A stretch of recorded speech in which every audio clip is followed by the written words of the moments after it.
to today's topic is maternal gatekeeping. I'm Ani. I am the founder of Moms Without Capes, the host of this community, and I am happy to be here today. So, like I mentioned, maternal gatekeeping was a topic that we talked about or we focused on a few months ago in our casual conversations. And what maternal gatekeeping is when we as mothers unintentionally create barriers that prevent our partners or other family members from fully participating in caregiving and domestic responsibilities. So many times, using that metaphor of the gate, we tend to hold that gate shut, right? From letting our partners or our kids stepping up and doing things for the good of the family. And we struggle because we hold that gate shut and then we start feeling anger and rage and resentment and all of these uncomfortable emotions. We start feeling all of these things because we're like, why is nobody helping? Like, why are we the only ones doing all of these? And we need to learn how to open the gate. Hey, Rochelle, good morning. Because sometimes this keeping the gate shut, it can stem from our desire to be the best mom possible, leading us to take on more than we can handle. And in doing so, we inadvertently push others away. So it's not something necessarily that we do consciously, and it's not something that happens overnight. We tend to do this maybe because, starting out with our babies as our children as babies, maybe you've had more experience babysitting. Maybe it's those societal expectations that come back, like that the women, like the maternal instinct and all of that. And while that is somewhat true, like the maternal instinct, right? There is no scientific studies that have shown that women are more capable of taking care of children. In fact, I read this great book. It was called, I think it was like The History of Motherhood. I forget what the actual book was called, but it was so interesting about back in the old days, like even colonial America, like how each partner shared equal responsibility for the upbringing of the children. It wasn't nothing, it didn't all fall on the mom, which in modern times, it tends to do that. Even when both partners are working outside the home, most of the responsibilities still continue to fall on the mom. And I'm not saying that this is every household, but the majority of the household, it still shows that the responsibilities fall on the woman. And so, along with those societal expectations, or that maybe you have more experience, girls are more likely to be the babysitters and be hired for babysitting jobs and maybe taking care of your younger siblings. We end up taking more of the care, right? Taking a larger role in the care of our children. And so as babies, right, it often falls on us, the moms, to be diapering, changing the diapers, making sure that the baby gets fed. And as this happens year after year, the men, kind of the partners, I guess I'm talking more of like the heterosexual, but this could also happen in same-sex relationships. The partners tend to take a back seat. One, they're not really sure how to help, right? And then us moms start becoming like this project manager.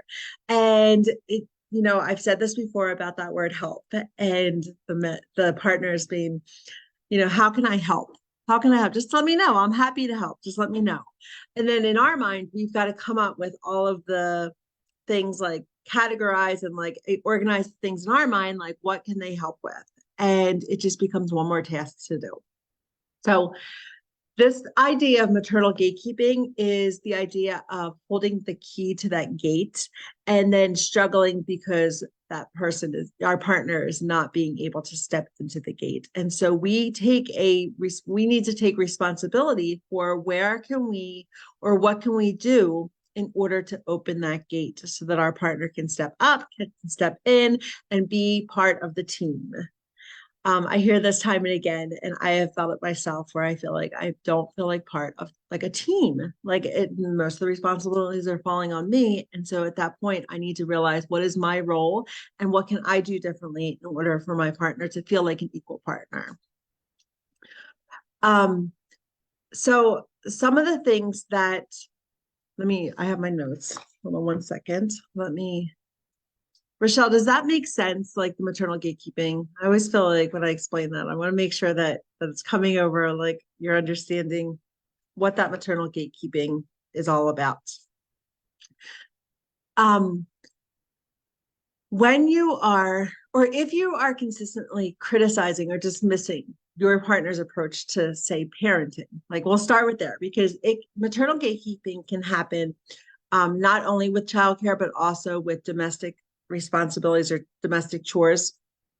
But say if we are constantly like dismissing or thinking like that they aren't able to do the things that need to get done, it insists that our methods are superior, right? Like we're the only ones that know what the child needs.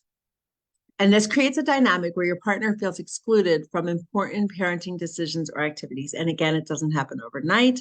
It happens gradually over time, and it chips away at their feelings of equality. This behavior can discourage your partner from actively participating in parenting responsibilities, leading to an unequal distribution of caregiving duties and potentially causing strain in the relationship. You may have noticed that if you continually hold that gate shut, that it's going to negatively affect your relationships. And if you constantly refuse your partner's help to help with household tasks, believing that you can handle everything on your own, right? That all do it all, be it all mentality, it can create a barrier that prevents your partner from feeling valued or involved in the family's day-to-day activities. This reluctance to help can lead your partner to feel unappreciated and discouraged from taking on more responsibilities. It can also leave you feeling unappreciated because it creates that break in the relationship, and it perpetuates the gate being shut and locked. And it, as you can imagine, and as you may have experienced, definitely can affect your relationship. So what are some ways to avoid doing this maternal gatekeeping? Like if this is resonating with you and you're feeling like, yeah, like there has been over the years times where you have felt like, let's say the dishwasher. That's always an example that resonates with a lot of people. The whole idea of you are the only one that knows how to load that dishwasher, right? And some of the thoughts that might be coming to you is like, if I don't do it, it doesn't get done.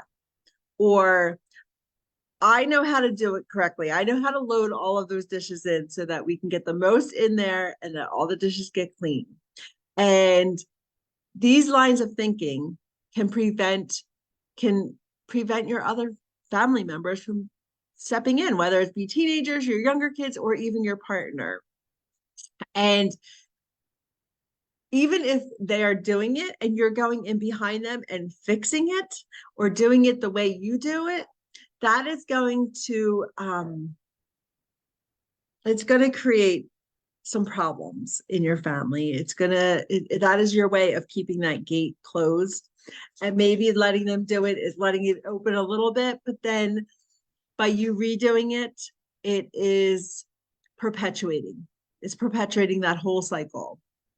So I know it's hard to delegate. That's one of the things we're actually going to talk about in next week's challenge, is the delegating part.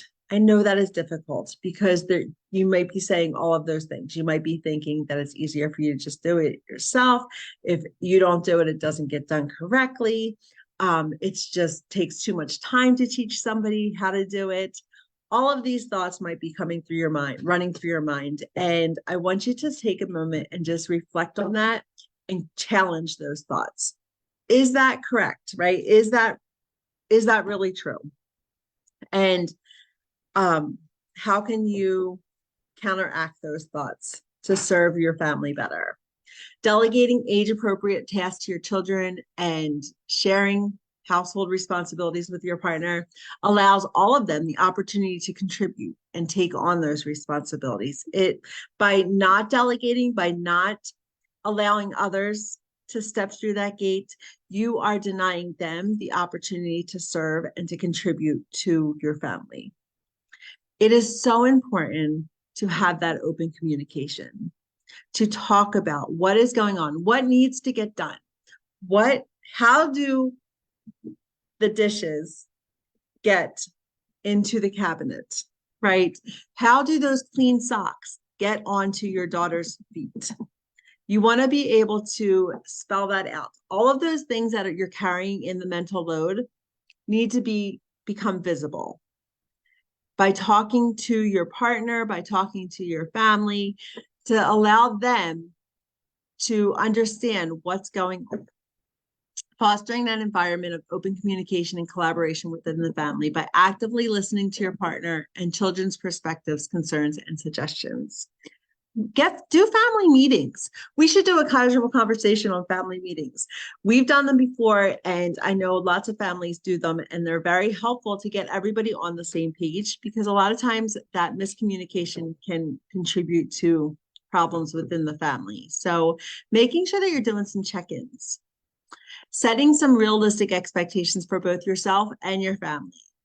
It involves understanding and acknowledging the limitations of time, energy, and resources, and aligning those expectations with the constraints. Prioritizing tasks, keeping a family calendar, making sure that it is not full of these commitments that are going to keep you running from here and there and passing each other in the night. Like, you want to make sure that you are setting some boundaries around not only your own commitments, but also of your families. So let me share with you a system that is amazing. We have used it in our family, and I also help other families incorporate it into theirs. It is the fair play method. And today I would love to have you schedule a call with me to talk more about this, or just send me a message with the word fair play and we can have a conversation through messaging. But fair play method is a system developed by Eve Rodsky. And I wish I brought the cards up with me. It's 100 cards that outline all it takes to raise a kid and to run a household. And by the time it's actually provides you a platform to discuss and communicate about what it takes to run a household and to raise a kid. And so it's about your values, right? Like, what do you value as a family? What do you value as partners? And you and your partner get to decide what cards you would like to keep and what cards you do not have to deal with at all, right? Like, you may be in a different season. You may be out of the diaper changing stage, so that card is done, right? So you might end up having only 60 cards, and of those 60 cards, thank you. My daughter brought them up for me. So here is the fair play cards. They come in a box like this. For those of you, if you're listening on the podcast, you'll have to come watch the video. But each card contains a different chore or a different task that it takes, again, to raise a child or to run a household. And you might come down to, you and your partner might decide that only 50 or 60 cards apply. And then instead of just, remember, having to think of like, okay, what task can I give my husband to do today that I feel like he is competent at doing and like already knows, it instead has each partner take ownership of the card for your determined amount of time. Like, so you can redeal the cards every day. You can redeal the cards every week. That is completely that's completely different for each couple. And then what you do is you talk about what it takes to do each task. So say taking out the trash, what does that look like? What is the minimum standard of care to keep your household running smoothly? And you each discuss that, have the conversation, and then one person would take ownership for that amount of time. So you're not holding a card forever. And during your weekly check-ins, you actually come back together and say, is this working? What can we do differently? So it opens up that conversation and makes the mental load visible, and it opens up the gate, right? Which is exactly what we're talking about today. It provides you a way to open up that gate and allow your partner to step up so that you can once again feel like a team again. So, not that you're going to be using fair play cards forever, but it is definitely a start. If you feel like you're afraid to open up that gate, or you have those thoughts running through your mind, you have some hesitations, message me with the words fair play and let's talk about it. And maybe sign up for a call and we can have a conversation to see how this can work.